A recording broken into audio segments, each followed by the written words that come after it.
Il paraît très important de distinguer l'invention et la découverte. C'est pas du tout la même civilisation qui est dans l'invention et celle qui est dans la découverte. Découvrir, ça n'est pas inventer.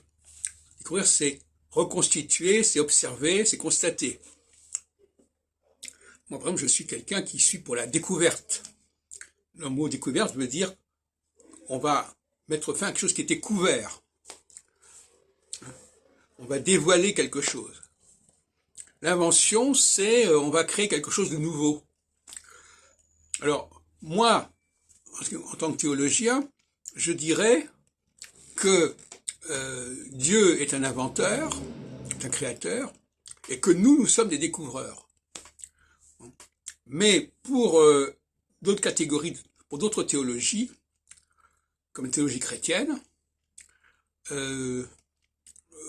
c'est beaucoup plus compliqué, beaucoup plus flou que ça. Parce que nous serions capables d'inventer. De même qu'ils ont inventé, par exemple, le christianisme, c'est une invention. Jésus, c'est une invention, de cette manière. Je présente ça comme une découverte, mais enfin, c'est d'abord une invention.